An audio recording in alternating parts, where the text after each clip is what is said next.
যারা শাক খেতে ভালোবাসেন তাদের আমার আজকের এই রেসিপিটা ভালো লাগবে। আজকে আমি আপনাদের জন্য একটা শাকের রেসিপি নিয়ে এসেছি। এটা হচ্ছে পুঁই শাকের রেসিপি। এই শাকের রেসিপিটা গরম ভাতের সাথে খেতে ভীষণ ভালো লাগে। তাই ভাবলাম আপনাদের সাথে আমি এই রেসিপিটা শেয়ার করি। যেহেতু পুঁই শাক রান্না করব, তো পুঁই শাক নিয়ে নিয়েছি। এখানে আমি 2 আটির মতো পুঁই শাক খুব ভালো করে কেটে তারপর জল দিয়ে ধুয়ে পরিষ্কার করে নিয়েছি। আমি পুঁই শাকের পাতাও দিয়েছি এবং যে কচি ডাঁটাগুলো আছে সে ডাঁটাগুলো আমি এরকম করে কেটে দিয়েছি। দিয়ে কড়াইতে আমি এটাকে ভাপ দেওয়ার জন্য বসিয়ে দিয়েছি। আমি 10 মিনিটের মতো এটাকে ভাপ দিয়ে নিয়েছি। আর শাকে ভাপ দেওয়ার সময় আমি দিয়ে দিয়েছি স্বাদ মতো লবণ আর হাফ চামচের মতো হলুদ গুঁড়ো। লবণ আর হলুদ দিয়ে শাকটাকে আমি ভাপ দেবো। শাক রান্না করার সময় একটু হলুদ দিয়ে দেবেন, তাতে করে একটা শাকের যে একটা গন্ধ থাকে সেই গন্ধটা কিন্তু থাকে না, আর রঙটা দেখতেও সুন্দর লাগে।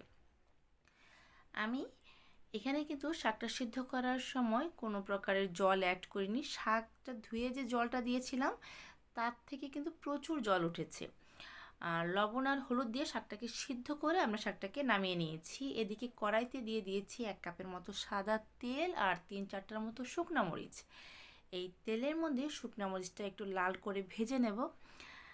শাকে কিন্তু আমি এখানে 2-3টার মতো কাঁচা মরিচ চিড়ে দিয়ে দিয়েছি। আর শুকনো মরিচটা হালকা ভেজে এখানে আমি কালো জিরা ফোড়ন দিয়ে দেব। প্রথমে শুকনো মরিচটাকে হালকা একটু ভেজে নিলাম, তাতে করে শাকটা সম্বার দিলে পরে খুব সুন্দর একটা স্মেল আসবে। এখন 1 চামচের মতো কালো জিরা দিয়ে এই শুকনো মরিচের সাথে ভালো করে ভেজে নিচ্ছি।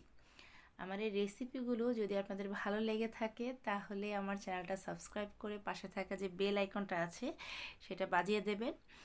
এতে করে আমি যদি আমার চ্যানেলে যখনই রেসিপি আপলোড করব আপনি সবার আগে নোটিফিকেশন পেয়ে যাবেন। যখন কালো জিরা শুকনো মরিচটা ভাজা ভাজা হয়ে এসছে, আমি যে শাকগুলোকে অলরেডি সিদ্ধ করে রেখেছিলাম সেই শাকটা দিয়ে দিলাম। দেখুন, শাকে কিন্তু এখনও একটু গ্রেভি আছে, একটু ঝোল আছে। যদি কেউ মনে করেন যে একটু ঝোল রেখে আপনারা এই শাকটা রান্না করবেন, সেই ক্ষেত্রে একটু ঝোল রেখেও রান্না করতে পারেন। গরম ভাতের সাথে খেতে খারাপ লাগে না, কিন্তু আমি কিন্তু এই ঝোলটা রাখবো না, একদমই শুকিয়ে ফেলবো। আজকে আমি পুঁই শাকটা নর্মাল রান্না করছি, অর্থাৎ নিরামিষভাবে রান্না করেছি। এই জন্য পেঁয়াজ রসুন বা চিংড়ি মাছ কিছুই দেইনি। আপনারা চাইলে এই শাকে সামান্য যে কুচু চিংড়ি পাওয়া যায় সেটা ভেজে দিয়ে দিতে পারেন। ওটাও গরম ভাতের সাথে খেতে ভীষণ ভালো লাগে। দেখুন, আমি কিন্তু ঝোলটা একদমই শুকিয়ে নিচ্ছি। ঝোলটা কিন্তু অনেকটাই শুকিয়ে এসছে ভিউয়ার্স।